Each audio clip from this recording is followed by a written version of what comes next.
ಸ್ನೇಹಿತರೆ ನಮಸ್ಕಾರ. ನ್ಯೂಸ್ 18 ಕನ್ನಡದ ಫೇಸ್ಬುಕ್ ಮತ್ತು ಯೂಟ್ಯೂಬ್ಗೆ ಸ್ವಾಗತ. ನಾನು ಗಂಗಾಧರ್ ವಾಗಟ. ಪ್ರತಿನಿತ್ಯ ವಿಶೇಷವಾದಂತಹ ಸುದ್ದಿಗಳನ್ನು ನಿಮ್ಮೊಂದಿಗೆ ಹಂಚಿಕೊಳ್ತಾ ಇರ್ತಾನೆ ಸ್ನೇಹಿತರೆ.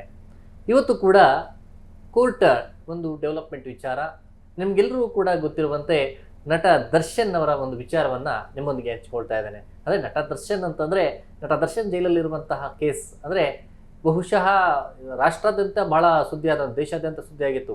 ಕರ್ನಾಟಕದ ಫೇಮಸ್ ನಟ ಈ ಒಂದು ಕೊಲೆ ಕೇಸಲ್ಲಿ ಸಿಕ್ಕಾಕೊಂಡಿದ್ದಾರೆ ಅಂತೇಳಿ. ಹೌದು ಸ್ನೇಹಿತರೆ, ರೇಣುಕಾಸ್ವಾಮಿಯ ಕೊಲೆ ಪ್ರಕರಣದ ಟ್ರಯಲ್ ಈಗ ಕೆಳ ಹಂತದ ನ್ಯಾಯಾಲಯದಲ್ಲಿ ನಡೀತಾ ಇದೆ. ನಿಮಗೆಲ್ಲೂ ಕೂಡ ನಡೆಯುವಂತೆ ಸಾಕಷ್ಟು ಒಂದು ಕಾನೂನು ಹೋರಾಟವನ್ನು ನಟ ದರ್ಶನ್ ನಡೆಸ್ಕೊಂಡು ಬಂದರು. ಆದರೂ ಸಹ ಪ್ರತಿ ಬಾರಿ ಕೂಡ ಅವರಿಗೆ ಹಿನ್ನಡೆ ಆದರು. ಜೈಲಿನ ಒಂದು ವಿಚಾರವಾಗಿ ಕೂಡ ಸಾಕಷ್ಟು ಸಮಸ್ಯೆಗಳು ಕೂಡ ಅಲ್ಲಿ ಎದುರಾದಂಥ ನಂತರವೂ ಕೂಡ ಆ ಒಂದು ಬಳ್ಳಾರಿ ಜೈಲಿಗೆ ಶಿಫ್ಟ್ ಆದಂಥದ್ದು ಇವೆಲ್ಲರೂ ಕೂಡ ಗೊತ್ತಿರುವಂಥದ್ದು. ಆದರೆ ಈಗ ಇನ್ನೊಂದು ವಿಚಾರ ಅಂತಂದರೆ, ಪ್ರಮುಖವಾಗಿ ನಟ ದರ್ಶನ್, ಪವಿತ್ರ ಗೌಡ ಸೇರಿದಂತೆ 7 ಮಂದಿ ಆರೋಪಿಗಳು ಈಗ ಸೆಂಟ್ರಲ್ ಜೈಲಲ್ಲಿ ಈಗಲೂ ಕೂಡ ಇದ್ದಾರೆ. ಅವರು ಈಗಲೂ ಕೂಡ ಜೈಲಿನ ವಾಸ್ತವ್ಯಕ್ಕೆ ಅಲ್ಲಿನ ವಾತಾವರಣಕ್ಕೆ ಹೊಂದಿಕೊಂಡು ಅಲ್ಲೇ ಒಂದು ಜೀವನವನ್ನು ನಡೆಸಬೇಕಾದಂಥದ್ದು, ಟ್ರಯಲ್ ಸಂದರ್ಭದಲ್ಲಿ ಅಲ್ಲೇ ಇರಬೇಕಾದಂಥ ಅವರಿಗೆ ಅಲ್ಲಿ ಮೂಲಭೂತ ಸೌಕರ್ಯಗಳನ್ನು ಏನು ಕೊಡಬೇಕು, ಅಂದರೆ ಅಲ್ಲಿನ ಜೈಲಿನ ಮ್ಯಾನ್ಯಲ್ ಪ್ರಕಾರವಾಗಿ ಎಲ್ಲ ಕೊಡಬೇಕು ಅನ್ನೋ ಅದು ಕೊಡ್ತಾ ಅಲ್ಲಿ ಕೊಡುವಂಥ ವ್ಯವಸ್ಥೆಯನ್ನು ಮಾಡಲಾಗಿದೆ. ಆದರೆ ಸುಪ್ರೀಂ ಕೋರ್ಟಲ್ಲಿ ಅವರ ಜಾಮೀನನ್ನು ಪರಿಗಣಿಸದೆ 1 ವರ್ಷದ ಒಳಗಾಗಿ ಈ ಒಂದು ಟ್ರಯಲನ್ನು ನಡೆಸಬೇಕು ಅಂತೇಳಿ ಸೂಚನೆ ಕೊಟ್ಟಂತಹ ಸಂದರ್ಭದಲ್ಲಿ ಅವರಷ್ಟು ಮಾನಸಿಕವಾಗಿ ಅಲ್ಲಿ ನೊಂದ್ಕೊಳ್ಳುವಂಥದ್ದು, ಅದನ್ನು ಕುಗ್ಗುವಂಥ ಕೆಲಸ ನಟ ದರ್ಶನ್ ಅವರ ವಿಚಾರದಲ್ಲಾಯಿತು. ನಂತರ ಅವರ ಧರ್ಮಪತ್ನಿಯವರು ಜೈಲಿಗೆ ಹೋಗಿ ವಿಜಯಲಕ್ಷ್ಮಿಯವರು ಒಂದು ಧೈರ್ಯ ತುಂಬುವಂಥ ಕೆಲಸವನ್ನು ಮಾಡಿದ್ರು. ಇನ್ನೊಂದು ವಿಚಾರ ಅಂತಂದರೆ, ಈ ಒಂದು ಪ್ರಕರಣದಲ್ಲಿ 5 ಆರೋಪಿಗಳಿಗೆ 2024ರಲ್ಲಿ ಕೆಳ ಹಂತದ ನ್ಯಾಯಾಲಯ ಜಾಮೀನು ಕೊಟ್ಟಿತ್ತು. ಇದನ್ನು ಪ್ರಶ್ನೆ ಮಾಡಿ ಹೈಕೋರ್ಟಲ್ಲಿ ಅರ್ಜಿಯನ್ನು ಹಾಕೊಳ್ಳಲಾಗಿತ್ತು ಪ್ರಾಸಿಕ್ಯೂಷನ್. ಈಗ ಮತ್ತೆ 5 ಆರೋಪಿಗಳಿಗೆ ಒಂದು ರಿಲೀಫ್ ಸಿಕ್ಕಂತಾಗಿದೆ. ಅವರ ಪ್ರಾಸಿಕ್ಯೂಷನ್ ಹಾಕಿದಂಥ ಅರ್ಜಿ ಏನಿತ್ತು ಅದನ್ನು ಹೈಕೋರ್ಟ್ ಏಕಸದಸ್ಯ ಪೀಠ ವಜಾ ಮಾಡಿದೆ. ಈ ಮೂಲಕವಾಗಿ ಅವರಿಗೆ ಒಂದು ರಿಲೀಫ್ ಸಿಕ್ಕಂತಾಗಿರುವಂಥದ್ದು ಆಯಿತು. ಇದೆಲ್ಲವೂ ಕೂಡ ವಿಚಾರ ಈಗ ಎಲ್ಲವೂ ಕೂಡ ಗೊತ್ತಿದೆ. ಆದರೆ ಈಗ ಮತ್ತೆ ಪ್ರಾಸಿಕ್ಯೂಷನ್ ನಟ ದರ್ಶನ್ ಅವರ ವಿಚಾರದಲ್ಲಿ ಸುಪ್ರೀಂ ಕೋರ್ಟ್ಗೆ ಅರ್ಜಿಯನ್ನು ಹಾಕ್ಕೊಳ್ತು. 7 ಮಂದಿ ಆರೋಪಿಗಳ ಜಾಮೀನನ್ನು ವಜಾ ಮಾಡಬೇಕು ಅಂತೇಳಿ ಅರ್ಜಿಯನ್ನು ಹಾಕ್ಕೊಂಡಿದ್ರು. ಅದೇ ರೀತಿಯಾಗಿ ಈಗ ಉಳಿದ 5 ಆರೋಪಿಗಳೇನಿದ್ದಾರೆ, ನಂದೀಶು, ರಾಘವೇಂದ್ರ ಮತ್ತು ವಿನಯ್ ಸೇರಿದಂತೆ 5 ಆರೋಪಿಗಳೇನಿದ್ದಾರೆ, ಪವನ್ ಸೇರಿದಂತೆ ಅವರ ಆರೋಪಿಗಳ ಒಂದು ಜಾಮೀನನ್ನು ವಜಾ ಮಾಡಬೇಕು. ಹೈಕೋರ್ಟ್ ಕೊಟ್ಟಿರುವಂಥ ಕೆಳ ಹಂತದ ನ್ಯಾಯಾಲಯವನ್ನು ಆದೇಶವನ್ನು ಹೈಕೋರ್ಟ್ ಅವರು ಒಂದು ಅರ್ಜಿಯನ್ನು ಹಾಕ್ಕೊಂಡಿದ್ದು, ಅದನ್ನು ವಜಾ ಮಾಡಿದ್ದು. ಹೀಗಾಗಿ ಈ ಒಂದು ಜಾಮೀನನ್ನು ವಜಾ ಮಾಡಬೇಕು ಅಂತೇಳಿ ಈಗ ಸುಪ್ರೀಂ ಕೋರ್ಟಲ್ಲಿ ಅರ್ಜಿಯನ್ನು ಹಾಕ್ಕೊಳ್ಳುವಂಥ ನಿಟ್ಟಿನಲ್ಲಿ ಈಗ ಕಾಮಾಕ್ಷಿ ಪಾಳ್ಯ ಪೊಲೀಸರಾಗಿರ್ಬೋದು ಮತ್ತು ಪ್ರಾಸಿಕ್ಯೂಷನ್ ಎಲ್ಲ ಒಂದು ಸಿದ್ಧತೆಯನ್ನು ಕೊಡಿದೆ. ಈ ಮೂಲಕವಾಗಿ ಗೃಹ ಇಲಾಖೆಯು ಕೂಡ ಪರ್ಮಿಷನನ್ನು ಕೇಳುವಂಥ ನಿಟ್ಟಿನಲ್ಲಿ ಎಲ್ಲ ಚರ್ಚೆಗಳನ್ನು ನಡೆಸ್ತಾ ಇರುವಂಥದ್ದು.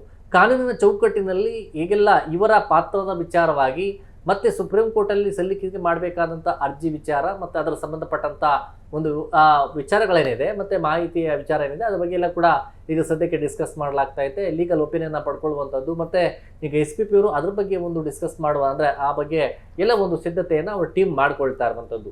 ಇನ್ನೊಂದು ಅಂತಂದರೆ, ಪ್ರಮುಖವಾಗಿ ಹೈಕೋರ್ಟಲ್ಲಿ ಈಗ ಅವರ ಅರ್ಜಿಯನ್ನು ಅದರ ತಿರಸ್ಕೃತ, ಅಂದರೆ ಅವರ ಪ್ರಾಸಿಕ್ಯೂಷನ್ ಹಾಕಿದಂಥ ಅರ್ಜಿ ಏನಿತ್ತು ಅದನ್ನು ವಜಾ ಮಾಡೋ ಮೂಲಕ ಒಂದು ಬಿಗ್ ರಿಲೀಫ್ ಸಿಕ್ಕಂತಾಯಿತು. ಜೊತೆಯಲ್ಲಿ ಅವರ ಪರ ವಕೀಲರು ಕೂಡ ವಾದ, ಅಂದರೆ ಇವರ ಒಂದು ಮೇಲಿದ್ದಂಥ ಆರೋಪಗಳೇನಿದೆ ಮತ್ತು ಆ ಎವಿಡೆನ್ಸ್ಗಳೇನಿರುತ್ತೆ ಆ ನಿಟ್ಟಿನಲ್ಲಿ ಅವರೆಲ್ಲವೂ ಕೂಡ ಅದ್ರ ಬಗ್ಗೆ ವಾದ ಪ್ರತಿವಾದಗಳನ್ನು ಮಾಡಿದರು.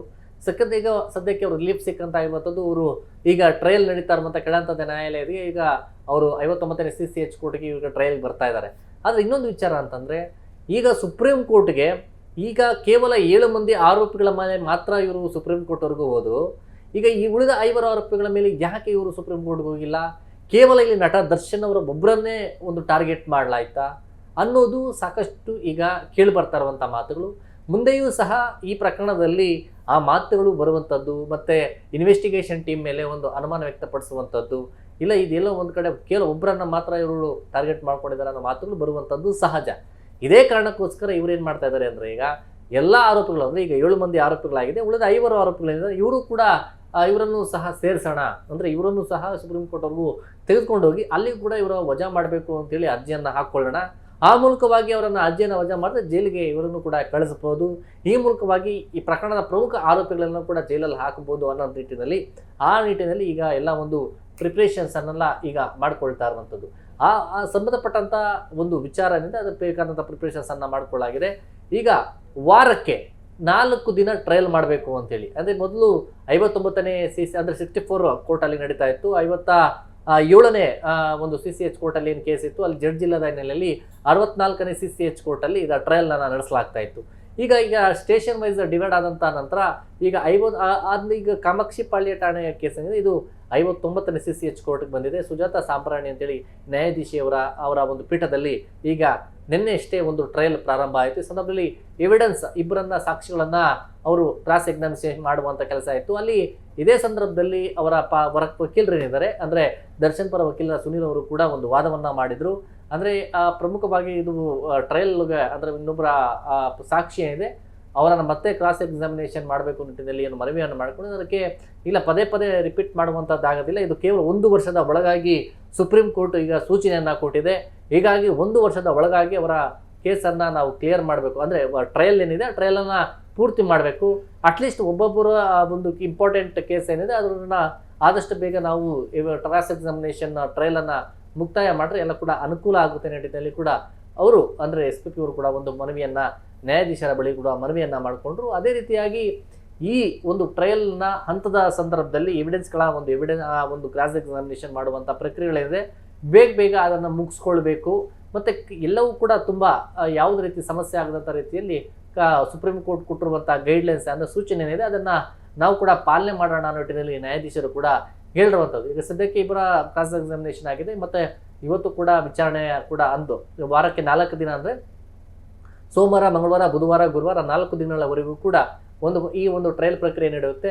ಜೈಲಿನಿಂದ ನಟ ದರ್ಶನ್ ಮತ್ತು ಪವಿತ್ರಗೌಡ ಸೇರಿದಂತೆ ಆರೋಪಿಗಳು ಕೋರ್ಟಿಂದ ಆಗ್ತಾರೆ. ಉಳಿದ ಆರೋಪಿಗಳು ಡೈರೆಕ್ಟ್ ಕೋರ್ಟ್ಗೆ ಬಂದು ಅವರು ಕೂಡ ಇಲ್ಲಿ ಖುದ್ದಾಗಿ ಹಾಜರಾತಿಯಾಗುವಂಥದ್ದು, ಅಲ್ಲಿ ಟ್ರಯಲನ್ನು ವಿಚಾರಣೆ ನಡೆಸುವಂತಹ ಸಂದರ್ಭ ಇದೆ. ಇವೆಲ್ಲ ಕೂಡ ಪ್ರಕ್ರಿಯೆಗಳು ಈಗ ಸದ್ಯಕ್ಕೆ ನಡೀತಾ ಇದೆ.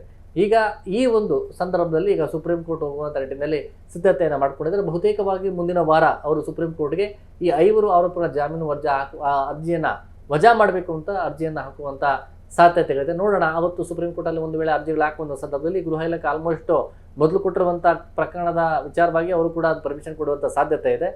ಕೋರ್ಟ್ಗೆ ಹೋದಂಥ ಸುಪ್ರೀಂ ಕೋರ್ಟ್ಗೆ ಹೋದಂಥ ಸಂದರ್ಭದಲ್ಲಿ ಯಾವ ರೀತಿ ಅದನ್ನು ಪರಿಗಣಿಸ್ತಾರೆ ಮತ್ತು ಅಲ್ಲಿ ಯಾವ ರೀತಿ ಬೆಳವಣಿಗೆಗಳಾಗುತ್ತೆ ಅನ್ನೋದು ಕೂಡ ನೋಡೋಣ ಸ್ನೇಹಿತರೆ. ಈ ಒಂದು ಮಾಹಿತಿ ನಿಮಗೆ ಇಷ್ಟವಾಗಿದ್ದಲ್ಲಿ ನೀವು ಸೆಟ್ಟಿಂಗ್ ಕನ್ನಡದ ಫೇಸ್ಬುಕ್ ಮತ್ತು ಯೂಟ್ಯೂಬನ್ನು ಸಬ್ಸ್ಕ್ರೈಬ್ ಮಾಡಿ ಮತ್ತು ಶೇರ್ ಮಾಡಿ. ಧನ್ಯವಾದ.